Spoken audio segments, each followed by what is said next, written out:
ඔන්න යාළුවනේ ඔයාලා ආයිබෝවන් කියලා මගේ කිනුම් කරන පාඩම් මාලාවේ අලුත් වීඩියෝ එකකට ආදරෙන් පිළිගන්නවා. ඔයාලට මතක ඇති අපි කලින් වීඩියෝ එකකින් ඉගෙන ගත්ත ආයතනයක් කෙරෙහි ඇල්මක් දක්වන පාර්ශවයන් කවුද කියන එක. අද අපි ඉගෙන ගන්න යන්නේ මේ පාර්ශවයන්ගේ මොනවද තොරතුරු අවශ්‍යතා.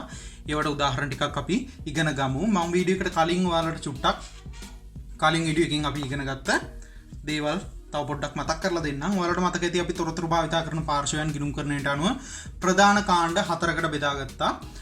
ඒ කට්ටිය තමයි කළමනාකරුවන් හා පාලන පක්ෂයේ සම්පත් සපයන පාර්ශවයන්, භාණ්ඩ හා සේවා මිලදී ගන්නන්, ඒ වගේම අනෙකුත් පාර්ශවයන්. මේ කාණ්ඩ වලට අපි බෙදලා කලින් වීඩියෝ එකකින් ඉගෙන ගත්තා. ඔයාලා මේ වීඩියෝ එක බැලුවේ නැත්නම් යට තියෙන ඩිස්ක්‍රිප්ෂන් එකේ මම දාලා තියන්නම් කලින් වීඩියෝ එකේ link එක. ඔයාලට ඒ link එකෙන් ගිහිල්ලා මගේ කලින් වීඩියෝ එක බලන්න පුළුවන්. එහෙනම් අපි ඉගෙන ගමු අද මේ කට්ටියගේ මොනවද මේ තියෙන අවශ්‍යතාවයන්, ඒ වගේම ඒ අවශ්‍යතාවයන් වලට උදාහරණ මොනවද කියන එක. පළවෙනිම මම ඔයාලට දීලා තියෙනවා අධ්‍යක්ෂක මණ්ඩලය හා හිමිකරුවන් කියන එක. එතකොට මම මෙතනින් ඔයාලට කරුණු විදියට දක්වලා තියෙනවා අධ්‍යක්ෂක මණ්ඩල තීරණ ගැනීම සඳහා, ඒ වගේම යෙදූ මුදලට සාධාරණ ප්‍රතිඵල ලැබෙයිද, ඒ වගේම වත්කම් ආරක්ෂාකාරීව යොදාගෙන ඇද්ද, සම්පත් ආයෝජනයේ සාර්ථකද, අවසාන වශයෙන් ව්‍යාපාරයේ බැඳීම පියවාගත හැකිද. පළවෙනි කාරණේ නම් අදාළ වෙන්නේ අධ්‍යක්ෂක මණ්ඩලයට. ඒ වගේම අවසාන කාරණා හතරම ප්‍රධාන විෂයන් මේ අවශ්‍ය වෙන්නේ හිමිකරුවන්ගේ අවශ්‍යතාවයන්.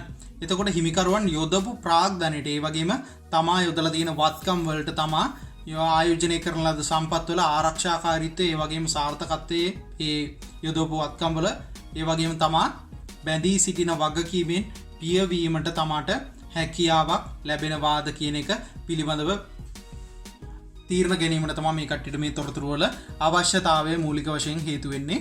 ඊට පස්සේ මම මෙතනින් දීලා තියෙනවා ඔය කට්ටියට උදාහරණ දෙකක්. මේ කට්ටියගේ මොනවද මේ තොරතුරු අවශ්‍යතා කියලා. දැනට පවතින ප්‍රාග්ධනය මිලියන 70යි, කාල පරිච්ඡේදයේ ලාභය මිලියන 10යි. එතකොට මේ තියෙන කරුණු වලින්, මේ ගිණුම් කරන තොරතුරු වලින් මේ කට්ටියගේ අවශ්‍යතාවය සම්පූර්ණ කරගන්න පුළුවන්. ඒ වගේම දෙවෙනි කාණ්ඩය විදිහට අපි ඉගෙන ගත්ත විවිධ කළමනාකරණ මට්ටම්. එතකොට විවිධ කළමනාකරණ මට්ටම් වලට ව්‍යාපාරයේ කාර්යක්ෂමතාවය, කළමනාකරීත්ව තීරණ ගැනීම, ඒ වගේම දෛනික කටයුතු පාලනයට ක්‍රියාත්මක කිරීමට, ඒ වගේම නව කළමනාකරණ උපාය මාර්ග සැලසුම් කිරීමට.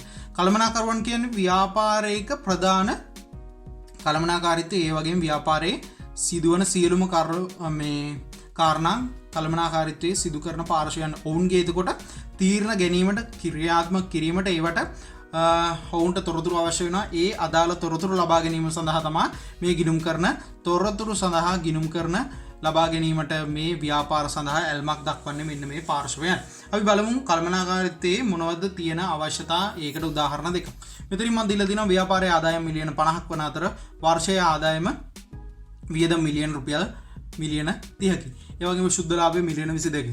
එතකොට මේ කරුණෙන් ඔයාලට පේනවා කළමනාකාරීත්වයට ඔවුන්ගේ තීරණ ගන්න ඕනේ තමා මොන දේවල්ද කළමනාකාරීත්වය තුළ තව වැඩි දියුණු කරන්න ඕනේ, මේ ආදායම වැඩි කරගන්න, වියදම් අඩු කරගන්න මොන දේවල්ද කරන්න ඕනේ කියන එක ඔවුන්ගේ අවශ්‍යතාවයන් වලට එකතු වෙනවා. ඊට පස්සේ මම කිව්වා ප්‍රධාන කණ්ඩායමක් විදිහට රාජ්‍ය නියෝජිත ආයතන. එතකොට මම මෙතනින් දීලා තියෙන දේශීය ආදායම් බදු දෙපාර්තමේන්තුව.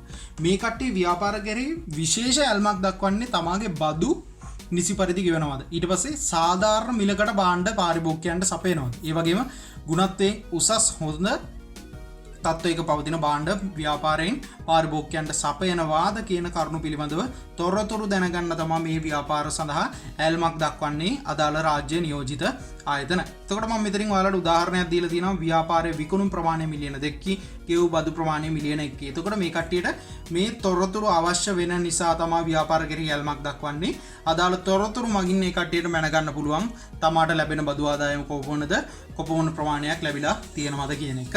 අපි ඊට පස්සේ ඊළඟ කණ්ඩායම විදිහට තෝරගෙන තියෙනවා ආයෝජකයන්. ආයෝජකයන් කියපුවම ඔයාලට තේරෙනවා ප්‍රධාන වශයෙන්ම ආයෝජනය සිදු කරන්න. එතකොට මේ කට්ටියගේ අවශ්‍යතාවයන් වන්නේ තමා ආයෝජනය කරන ලද මුදලට තමාට සරලන ප්‍රතිලාභ ලැබෙනවා. ඒ වගේම තමන් මේ ව්‍යාපාරය තුළ තව දුරටත් ආයෝජනය සිදු කරනවා. තමාගේ ආයෝජනය සුරක්ෂිතද? ඒ වගේ දේවල් පිළිබඳව කරුණු දැනගන්න තමයි මේ කට්ටියගේ මේ තොරතුරු අවශ්‍යතාවය මත ව්‍යාපාර කෙරෙහි ඇල්මක් දක්වන්නේ. එතකොට මම මෙතනින් උදාහරණයක් දීලා තියෙනවා ඔයාලට ගිණුම් කරන්නේ මේ ව්‍යාපාරයේ ලාභය මිලියන රුපියල් මිලියන 30කි කියලා. එතකොට මෙන්න මේ තොරතුරු මගින් මේ කට්ටියට දැනගන්න පුළුවන් තමාගේ මේ ව්‍යාපාරයේ ලාභය මත තමාට සරලන ප්‍රතිලාභයක්, ඒ වගේම ආයෝජනයකට සරලම ප්‍රතිලාභයක් ලැබෙනවද කියන. ඊට පස්සේ මම කලිමුත් කිව්වා ඔයාලට ව්‍යාපාරයේ ප්‍රධාන පුරුකක් විදිහට අපිට ගන්න පුළුවන් ව්‍යාපාරයේ සිටින සේවකයන්. එතකොට මෙන්න මේ සේවකයන් ව්‍යාපාරය කෙරෙහි ඇල්මක් දක්වන්නේ තමාගේ රැකියාවේ සුරක්ෂිතභාවය, ඒ වගේම තමාට ලැබෙන ප්‍රතිලාභ, ඊට පස්සේ තමා ලබා දෙන ශ්‍රමය වෙනුවෙන් තමාට ලැබෙන ප්‍රතිලාභේ ප්‍රමාණාත්මක භාවය මැනගන්න තමා මෙන්න මේ තොරතුරු පිළිබඳව ඇල්මක් දක්වීමෙන් ව්‍යාපාරය කෙරෙහි මේ කට්ටියගේ ඇල්මක් දක්වන්නේ. මම මෙතනින් ඊට පස්සේ උදාහරණයක් දීලා තියෙනවා සේවක අර්ථසාධක අරමුදල් ගෙවූ දායකය රුපියල් මිලියන 3කි. මෙන්න මේ සේවක අර්ථසාධක අරමුදල්, ඒ වගේම සේවක භාරකාර අරමුදල් නිවැරදි විදිහට ව්‍යාපාරයේ විසින් රජයට ගෙවනු ලබන වනම් මෙන්න මේ ව්‍යාපාරයේ සේවකයන්ගේ සුරක්ෂිතභාවය තහවුරු වෙනවා. අදාළ කරුණු නිසා තමයි මෙන්න මේ සේවකයන් ව්‍යාපාර කෙරෙහි මෙන්න මේ තොරතුරු කෙරෙහි ඇල්මක් දක්වන්නේ. ඊට පස්සේ ප්‍රධාන කාණ්ඩයක් විදිහට අපිට ගන්න පුළුවන් මූල්‍ය ආයතන. ඒ කියන්නේ ආයෝජකයන් වගේ මූල්‍ය ආයතන තමාගේ මුදල් සපයනවා මෙන්න මේ ව්‍යාපාරවල කටයුතු සිදු කරගෙන යාම සඳහා. එතකොට මෙන්න මේ තමා මූල්‍ය ආයතන විසින් තමන්ගේ ව්‍යාපාරවලට සපයන ලද ණයවල සුරක්ෂිතභාවය, ඒ වගේම ණය වාරික කොපමණ ප්‍රමාණයකින් ලබා ගන්න පුළුවන්ද, කොපමණ කාලයකින් ලබා ගන්න පුළුවන්ද, අදාළ පොලි නිවැරදි ආකාරයෙන් ලැබෙනවාද කියන තොරතුරු දැන ගැනීමට, ඒ වගේම තව දුරටත් තමා මේ ව්‍යාපාරයට ණය සපයනවාද කියන තීරණය ගැනීමට තමා මේ කට්ටිය මේ තොරතුරු පිළිබඳව ඇල්මක් දක්වන්නේ. ඊට පස්සේ මෙතනින් තියෙනවා සැපයුම් කරුවන්. මෙන්න මේ සැපයුම් කරුවන් ව්‍යාපාරවලට භාණ්ඩ සපයන පුද්ගලයන් තමයි. එතකොට තමන් සපයන ලද භාණ්ඩවල ණය මුදල් නියමිත වේලාවට තමාට ලැබෙනවද? ඒ වගේම තමා තවදුරටත් මේ ව්‍යාපාරයට ණයට භාණ්ඩ සපයනවද කියන එක පිළිබඳව තීරණය කරගන්න තමයි මේ කට්ටිය මෙන්න මේ තොරතුරු පිළිබඳව ගිණුම් කරන තොරතුරු පිළිබඳව ව්‍යාපාර කෙරෙහි ඇල්මක් දක්වන්නේ. මම මෙතනින් උදාහරණයක් දීලා තියෙනවා මුළු ණය ප්‍රමාණය රුපියල් මිලියන 30කි කියලා.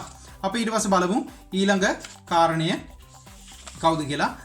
ඊළඟට මම අරගෙන තියෙනවා ගනුදෙනු කරුවන් වගේම පාරිභෝගිකයන්.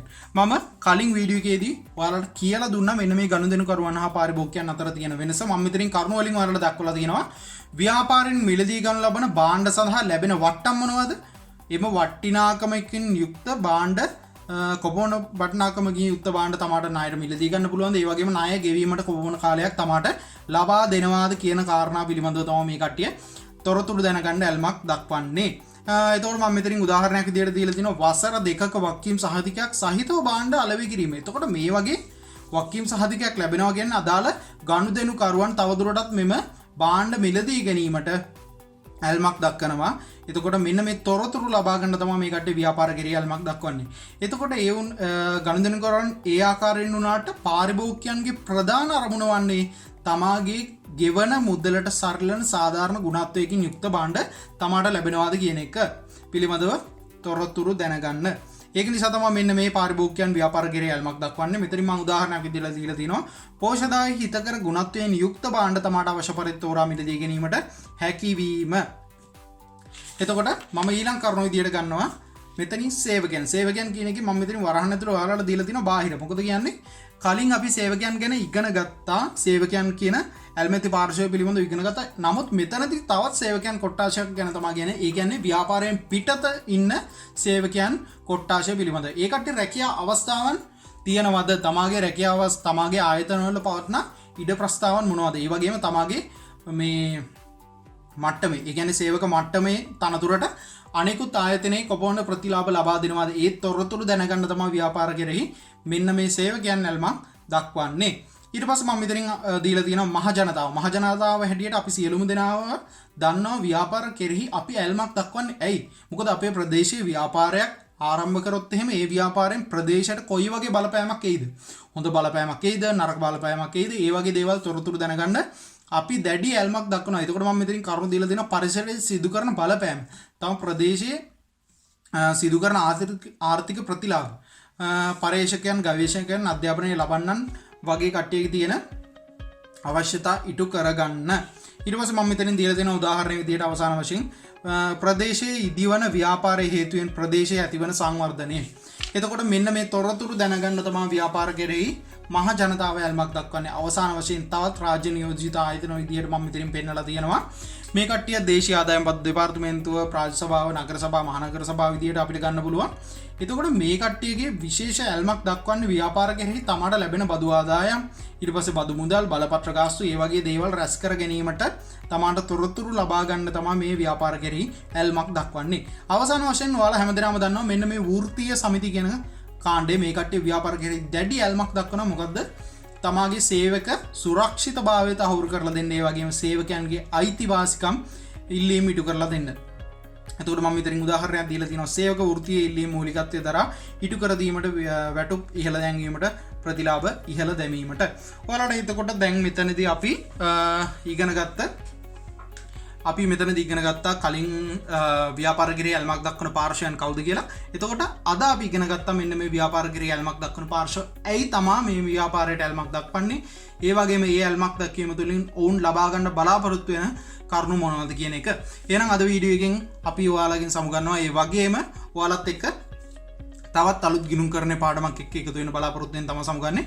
අවසාන වශයෙන් මම ඔයාලට කියන්න ඕනේ මම මේ පාර උසස් පෙළ විභාගයේ හදාරන යාළුවන්ට උදව්වක් හැටියට මේ පාඩම් මාලාව මේ විදිහටම යන ගම තවත් මගේ ගණිත ගැටලු පාඩම් මාලාවක්, ඒ කියන්නේ ගිණුම් කරන්නේ උසස් පෙළ විභාගයට මුහුණ දීමට අවශ්‍ය වෙන ගැටලු වල වෙනම් පාඩම් මාලාවක් මම මේ සමග පටන් ගන්නවා. එහෙනම් මාව subscribe කරලා නැති ඔයාලා හැමදෙනාම මාව subscribe කරන්න. ඒ වගේම ඔයාලගේ යාළුවන්ට මගේ වීඩියෝ share කරන්න. ඔයාලගේ තියෙන ප්‍රශ්න ගැටලු ඒ වගේ දේවල් comment section එකෙන් දාන්න. එහෙනම් අලුත් වීඩියෝ එකකින් අපි එකතු වෙන්න බලාපොරොත්තු වෙන්නේ. අදට මම ඔයාලගෙන් සමුගන්නවා.